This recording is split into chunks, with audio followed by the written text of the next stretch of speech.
ഞാൻ ഈ വീഡിയോ ചെയ്യുന്നത് 2022 ഓഗസ്റ്റ് 11-നാണ്. ഇന്നത്തെ വീഡിയോക്കൊരു സ്പെഷ്യാലിറ്റി ഉണ്ട്, അത് വഴിയേ പറയാം.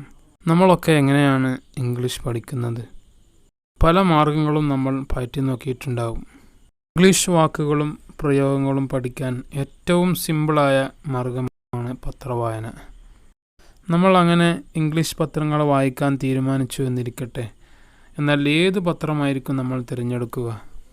Indian express, the Hindu, Deccan Chronicle ഇങ്ങനെ തുടങ്ങി സാധാരണ നമ്മൾ കേൾക്കുന്ന കുറേ പേരുകളുണ്ട്. പക്ഷേ ഇംഗ്ലീഷിലെ ഏറ്റവും ലേറ്റസ്റ്റായ ഇഡിയംസ്, യൂസേജസ് തുടങ്ങിയവ പഠിക്കാൻ കൂടുതൽ അഭികാമ്യം ഇംഗ്ലീഷ് നാറ്റീവ് കൺട്രികളിൽ ഉപയോഗിക്കുന്ന അവിടെ പ്രസിദ്ധമായ പത്രങ്ങൾ തന്നെ സെലക്ട് ചെയ്യുന്നതായിരിക്കും. അങ്ങനെയാണ് നമ്മൾ ഇത് സെലക്ട് ചെയ്യുന്നത്, BBC. അപ്പോൾ ഇംഗ്ലീഷുകാർ സാധാരണ ഉപയോഗിക്കുന്ന പദങ്ങൾ നമുക്ക് പഠിച്ചു തുടങ്ങിയാലോ? എല്ലാവർക്കും തിരക്കാണ്, പഴയതുപോലെയല്ല.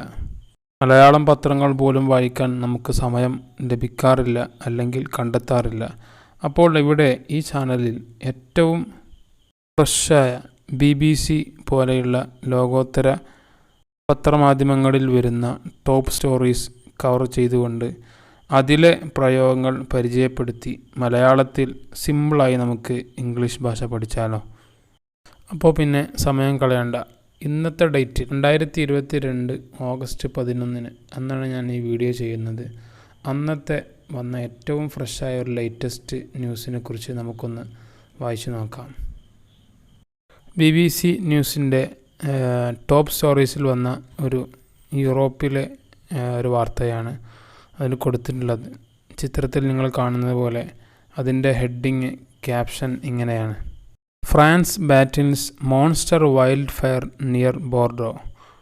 യൂറോപ്പിൽ നടക്കുന്ന ഒരു കാട്ടുതീയെക്കുറിച്ചുള്ള വാർത്തയാണ്. ഫ്രാൻസ് ബാറ്റിൽസ്, ഫ്രാൻസ് പോരാടുന്നു. ബാറ്റിൽ എന്ന് പറഞ്ഞ വാക്കിൻ്റെ അർത്ഥം തന്നെ നമുക്കറിയാം, യുദ്ധം ചെയ്യുക എന്നൊക്കെയാണ് അർത്ഥം. ഇവിടെ പോരാടുക എന്നാണ് ഉദ്ദേശം. ഫ്രാൻസ് പോരാടുന്നു monster wild fire. Wild fire എന്ന് പറഞ്ഞാൽ കാട്ടുതീ എന്നാണ് അർത്ഥം. അപ്പോൾ ആ കാട്ടുതീയിനെ മോൺസ്റ്റർ എന്ന പദം കൊണ്ടാണ് ഇവിടെ വിശേഷിപ്പിക്കുന്നത്. നിങ്ങൾ നോക്കൂ, നല്ലൊരു ഇംഗ്ലീഷിലെ പ്രയോഗമാണ് മോൺസ്റ്റർ. മോൺസ്റ്റർ എന്ന് സാധാരണ നമ്മൾ പറയാറുള്ളത് നമ്മൾ രാക്ഷസൻ എന്നൊക്കെ പറയുന്ന ആ സംഗതിക്കാണ് മോൺസ്റ്റർ എന്ന് പറയാം. ഞാനൊന്ന് വെറുതെ ഗൂഗിൾ ചെയ്തപ്പോൾ കണ്ട ഒരു മീനിങ് കണ്ടു നോക്കൂ. A monster is a large imaginary creature that looks very ugly and frightening. വളരെ പേടിപ്പെടുത്തുന്ന ഭാവനാത്മകമായുള്ള ഒരു ജീവി. അത് നമ്മളതിന് രാക്ഷസൻ എന്നാണ് പറയുക. വളരെ വിരൂപമായിട്ടുള്ളൊരു ജീവി. സാധാരണ അതിൻ്റെ മോൺസ്റ്റർ എന്ന വാക്കിൻ്റെ അർത്ഥം അങ്ങനെയാണ്. പക്ഷേ ഇവിടെ അത് ഉദ്ദേശിക്കുന്നത് കണ്ടല്ലോ, something which is extremely large, വളരെ വലിയ എന്നർത്ഥത്തിനാണ് ഇവിടെ മോൺസ്റ്റർ എന്ന് ഉപയോഗിച്ചിട്ടുള്ളത്. അവിടെ മോൺസ്റ്റർ വൈൽഡ് ഫയർ എന്ന് പറഞ്ഞാൽ വൻ കാട്ടുതീ എന്നാണ് അർത്ഥം. അപ്പോൾ നമുക്ക് മൊത്തത്തിൽ ആ ക്യാപ്ഷനിൽ പറയുന്ന ആശയം എന്താണെന്ന് പിടികിട്ടി. ഫ്രാൻസിലെ ബോർഡോ എന്ന് പറയുന്ന ഒരു സ്ഥലത്തിനടുത്ത് ഉണ്ടായ ഒരു വൻ കാട്ടുതീ, ആ കാട്ടുതീക്കെതിരെ ഫ്രാൻസ് ഗവൺമെൻറ് പോരാടുന്നതിനെ സംബന്ധിച്ചാണ് ഈ വാർത്ത ഉൾക്കൊണ്ടിട്ടുള്ളത്, അതിൽ ചർച്ച ചെയ്യുന്നത്. അപ്പോൾ ഈ ക്യാപ്ഷനിൽ നിന്ന് തന്നെ നമുക്ക് പ്രധാനമായും 3 വാക്കുകൾ ലഭിച്ചു. ഒന്ന് ബാറ്റിൽ. ബാറ്റിൽ എന്ന് പറഞ്ഞാൽ ഇവിടെ പോരാടുക എന്നർത്ഥം. നമുക്കതൊരു സെൻറ്റൻസിൽ പ്രയോഗിച്ച് നോക്കാം. ഏതൊരു വാക്കും നമ്മൾ പഠിക്കുമ്പോൾ നമ്മുടെ മനസ്സിൽ കൂടുതൽ ഓർമ്മയിൽ നിൽക്കാനും നമുക്ക് ആവശ്യമുള്ള സമയത്ത് പെട്ടെന്ന് അതെടുത്ത് പ്രയോഗിക്കാനുമൊക്കെ നമ്മളത് ധാരാളം ഉദാഹരണങ്ങൾ, സെൻറ്റൻസുകളിൽ നമ്മൾ പ്രാക്ടീസ് ചെയ്ത് പഠിക്കുക തന്നെ വേണം. നമുക്കതൊരു സെൻറ്റൻസ്, മലയാളത്തിൽ സെൻറ്റൻസ് ഉണ്ടാക്കിയിട്ട് അതിനെ ഇംഗ്ലീഷിലേക്ക് ട്രാൻസ്ലേറ്റ് ചെയ്ത് നോക്കാം. ഞാനൊരു ഉദാഹരണം പറയാം. നമുക്ക് ഒരുമിച്ച് ക്യാൻസറിനെതിരെ പോരാടാം എന്ന് നമ്മൾ പറയാൻ ആഗ്രഹിക്കുന്നുണ്ടെങ്കിൽ നമുക്ക് അതിങ്ങനെ എഴുതാം. We can battle together against the cancer എന്ന് പറഞ്ഞ അർത്ഥം എന്തായി? നമുക്ക് ക്യാൻസറിനെതിരെ ഒരുമിച്ച് പോരാടാം. പോരാടുക എന്ന വാക്ക് അത് നമുക്ക് ബാറ്റിൽ എന്ന് ഉപയോഗിക്കാം. മറ്റൊരു വാക്ക് നിർബന്ധമായും നമ്മൾ പഠിച്ചിരിക്കേണ്ടത് ഒരു അഡ്ജക്റ്റീവായി നമുക്ക് ഉപയോഗിക്കാവുന്ന മോൺസ്റ്റർ എന്ന വാക്കാണ്. മോൺസ്റ്റർ എന്ന് അഡ്ജക്റ്റീവായി നമ്മൾ ഉപയോഗിക്കുമ്പോൾ അതിൻ്റെ അർത്ഥം വലിയ, കൂറ്റൻ എന്നൊക്കെയാണ് അർത്ഥം. നമുക്കൊരു ഉദാഹരണം പറഞ്ഞു നോക്കാം. ഞാൻ മനസ്സിലാക്കുന്നത് റഷ്യയുടെ കയ്യിൽ രഹസ്യമായ കൂറ്റൻ ആയുധങ്ങൾ ഉണ്ട് എന്നാണ്. ഇത് നമ്മൾ ഇംഗ്ലീഷിലേക്ക് ട്രാൻസ്ലേറ്റ് ചെയ്യുമ്പോൾ, I think The Russia has a secret and monster weapons എന്ന് നമുക്ക് പറയാം. നമ്മളതിലെ ഫസ്റ്റ് പാരഗ്രാഫ് നോക്കാം. More than 1,000 firefighters are battling a monster wildfire in southwestern France that has already destroyed nearly 7,000 hectares of forest, officials say. അപ്പം more than എന്ന് പറഞ്ഞാൽ കൂടുതൽ എന്നാണ് അർത്ഥം. അപ്പം മോർ ദാൻ 1,000 ഫയർ ഫൈറ്റേഴ്സ് എന്ന് പറഞ്ഞാൽ 1000-ൽ കൂടുതൽ അഗ്നിശമന സേന. ഫയർ ഫൈറ്റർ എന്ന് പറഞ്ഞാൽ അഗ്നിശമന സേന. അപ്പം 1000-ൽ കൂടുതൽ അഗ്നിശമന സേന ആർ ബാറ്റ്ലിംഗ്, അവർ പോരാടിക്കൊണ്ടിരിക്കുകയാണ്. A monster wild fire in the south western France, ഒരു വൻ കാട്ടുതീയോട് in the south western France, പടിഞ്ഞാറൻ ഫ്രാൻസിലെ. That has already destroyed nearly 7,000 hectares of forest, അത് ഇപ്പോൾ തന്നെ നശിപ്പിച്ച് കഴിഞ്ഞിട്ടുണ്ട് എന്നാണ്. ദാറ്റ് ഹാസ് ഓൾറെഡി ഡിസ്ട്രോയിഡ്, അതിപ്പോൾ തന്നെ നശിപ്പിച്ച് കഴിഞ്ഞിട്ടുണ്ട്. നിയർലി എന്ന് പറഞ്ഞാൽ ഏതാണ്ട് 7,000 hectares എന്ന് പറഞ്ഞാൽ 17,300 ഏക്കർ ആണുള്ളത്. ഒരു ഹെക്ടർ എന്ന് പറഞ്ഞാൽ 2.421 ഏക്കറാണ്. അപ്പോൾ അതാണ് ഇവിടെ കൊടുത്തത്. 7,000 ഹെക്ടർ എന്ന് പറഞ്ഞാൽ 17,300 ഏക്കർ സ്ഥലം, വിശാലമായ സ്ഥലം. ആ ഫോറസ്റ്റിൻ്റെ വലിയൊരു ഏരിയ ഒന്നായിട്ട് ഇപ്പോൾ തന്നെ നശിപ്പിച്ച് കഴിഞ്ഞു. അത്രയും ശക്തമായ കാട്ടുതീയാണ് അവിടെ ബാധിച്ചത് എന്നാണ് ഇതിൽ പറയുന്നത്. ഒഫീഷ്യൽ സൈസ്, ഉദ്യോഗസ്ഥർ പറയുന്നു. അപ്പോൾ ഈ ഒരു പാരഗ്രാഫിൽ നിന്ന് നമ്മൾ പഠിക്കാനുള്ളത് ഒന്ന് മോർ ദാൻ എന്ന് പറഞ്ഞാൽ കൂടുതൽ എന്നർത്ഥം. അപ്പോൾ മോർ ദാൻ 1,000 എന്ന് പറയുമ്പോൾ 1000-ത്തേക്കാൾ കൂടുതൽ. മറ്റൊരു പ്രധാനപ്പെട്ട ഒരു പ്രയോഗമാണ് ഡെസ്ട്രോയ്. ഡെസ്ട്രോയ് എന്ന് പറഞ്ഞാൽ നശിപ്പിക്കുക എന്നാണ് അർത്ഥം. അപ്പോൾ ഡെസ്ട്രോയ് എന്ന് പറയുന്ന ആ വാക്ക് നമുക്കൊരു സെൻറ്റൻസിൽ ഉപയോഗിച്ച് നോക്കാം. മലയാളത്തിൽ നമ്മൾ സാധാരണ പറയുന്ന ഒരു പ്രയോഗം നോക്കാം. അവൻ എൻ്റെ ജീവിതം തന്നെ നശിപ്പിച്ചു കളഞ്ഞു. നമുക്കതിനെ ഇംഗ്ലീഷിലേക്ക് ട്രാൻസ്ലേറ്റ് ചെയ്യുമ്പോൾ ഡെസ്ട്രോയ് എന്ന് പറയുന്ന പദം പ്രയോഗിച്ചാൽ ഹി ഡെസ്ട്രോയിഡ് മൈ ലൈഫ്, അവൻ എൻ്റെ ജീവിതം നശിപ്പിച്ചു. നമുക്ക് ആ ഉദാഹരണം പറയാം. പിന്നെ ഈ പാരഗ്രാഫിലുള്ള മറ്റൊരു പ്രയോഗമാണ് നിയർലി. നിയർലി എന്ന് പറഞ്ഞാൽ ഏതാണ്ട്, ഓൾമോസ്റ്റ് എന്നാണ് അർത്ഥം എന്ന് നമ്മൾ പറഞ്ഞു. ഒരു ഉദാഹരണം പറഞ്ഞു നോക്കാം. നീ എനിക്ക് വായ്പ തന്ന ആ പുസ്തകം ഞാൻ ഏതാണ്ട് വായിച്ചു തീർത്തു എന്ന് നമ്മൾ പറയുകയാണെങ്കിൽ I have nearly finished that book you lent me. നീ എനിക്ക് വായ്പൊക്കെ തന്നിരുന്ന ആ പുസ്തകം ഞാൻ ഏതാണ്ട് വായിച്ചു തീർത്തു. അപ്പോൾ അവിടെ നിയർലി ഫിനിഷ്ഡ് എന്നാണ് പ്രയോഗിച്ചത്. പിന്നെ നമ്മൾ ഈ ഒരു പാരഗ്രാഫിൽ നിന്ന് പഠിക്കേണ്ട പ്രധാനപ്പെട്ട 2 കാര്യങ്ങൾ എന്താണെന്ന് വെച്ചാൽ, ഒന്ന് എന്താണ് അഡ്ജക്റ്റീവ് എന്നാണ്. അഡ്ജക്റ്റീവ് എന്ന് പറയുന്നത് സാധാരണ നമ്മളൊരു നൗണിനെ വിശേഷിപ്പിച്ച് പറയുന്ന പദങ്ങൾക്കാണ് അഡ്ജക്റ്റീവ് എന്ന് പറയുക. മുകളിലെ ഈ പാരഗ്രാഫിൽ മോൺസ്റ്റർ വൈൽഡ് ഫയർ എന്ന പ്രയോഗം നിങ്ങൾ കണ്ടല്ലോ.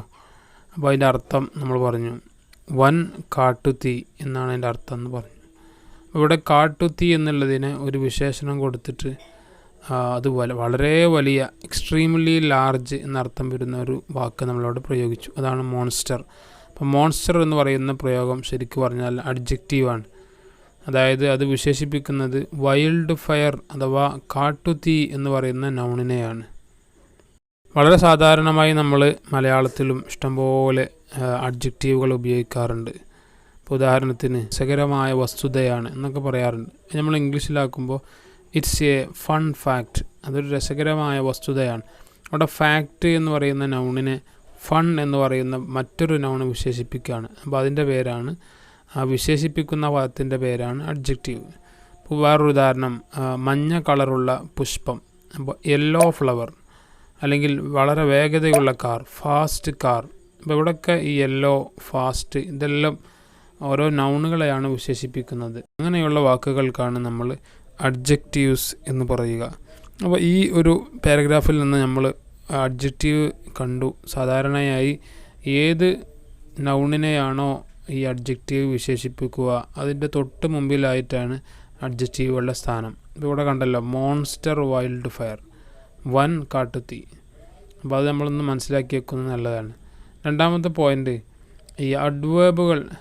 സാധാരണ എന്താണ് അഡ്വേബ് എന്ന് ചോദിച്ചാൽ ഒരു വെർബിൻ്റെ വിശേഷിപ്പിച്ചുകൊണ്ട് വരുന്ന പദങ്ങൾക്കാണ് അഡ്വേർബ് എന്ന് പറയുക. അഡ്വേർബുകൾ സാധാരണയായി ഏത് വെർബിനെയാണോ വിശേഷിപ്പിക്കുന്നത് ആ വെർബ് കഴിഞ്ഞിട്ടാണ് വരാറുള്ളത്. ചില സന്ദർഭങ്ങളിൽ തിരിച്ചും ഉണ്ടാവാറുണ്ട്. അപ്പോൾ ഇവിടെ ഈ പാരഗ്രാഫിൽ നമ്മൾ കാണുന്നത് ഡെസ്ട്രോയിഡ് നിയർലി എന്നാണ്. അപ്പോൾ ഡെസ്ട്രോയ് എന്ന് പറയുന്ന വേർബിനെയാണ് നിയർലി എന്ന് പറയുന്ന അഡ്വേർബ് വിശേഷിപ്പിക്കുന്നത്. ഉദാഹരണങ്ങൾ നോക്കാം. ഇപ്പോൾ ഉദാഹരണം സാധാരണയായി നമ്മളെ മലയാളത്തിലൊക്കെ പറയുന്ന ഒരു ഉദാഹരണം, അവൻ വളരെ സാവകാശം നടക്കുന്നു. അപ്പോൾ നടക്കുക എന്ന് പറയുന്ന ആ ഒരു ക്രിയയെ ആണ് സാവകാശം എന്ന് പറയുന്ന ആ ഒരു പദം ഉപയോഗിക്കുന്നത്. അപ്പോൾ ഇങ്ങനെ സാധാരണയായി വേർബുകളെ നമ്മൾ വിശേഷിപ്പിക്കുന്ന വാക്കുകൾക്കാണ് അഡ്വേർബ് എന്ന് പറയുക. അഡ്വേർബിൻ്റെ സാധാരണയായി ഉണ്ടാകുന്ന രൂപം അവസാനം ly എന്നുള്ളതിൽ അവസാനിക്കുക എന്നുള്ളതാണ്. ചില സന്ദർഭങ്ങളിൽ അത് അല്ലാത്ത രൂപത്തിലും അഡ്വേർബുകൾ ഉണ്ടാവാം. മറ്റൊരു ഉദാഹരണം, ഹീ കോൾസ് മീ ഡെയിലി, അവൻ എന്നെ എന്നും വിളിക്കാറുണ്ട്. അപ്പോൾ അവിടെ ഡെയിലി എന്ന് പറയുന്ന ആ പദവും ശരിക്ക് കോൾ എന്ന് പറയുന്ന ഒരു വേർബിൻ്റെ ഒരു ക്രിയയുടെ വിശേഷണമാണ്. കാരണം വിളിക്കുന്നു, ഡെയിലി എന്ന് പറയുമ്പോൾ എല്ലാ ദിവസവും വിളിക്കുന്നു. അപ്പോൾ അങ്ങനെയുള്ള വേർഡുകൾ പറഞ്ഞു വന്നത് സാധാരണ വേർബ് കഴിഞ്ഞിട്ടാണ് അഡ്വേർബുകൾ ഉണ്ടാവാറുള്ളത്. ചില സന്ദർഭങ്ങളിൽ വേർബിൻ്റെ മുമ്പും അഡ്വേർബുകൾ വരാറുണ്ട്.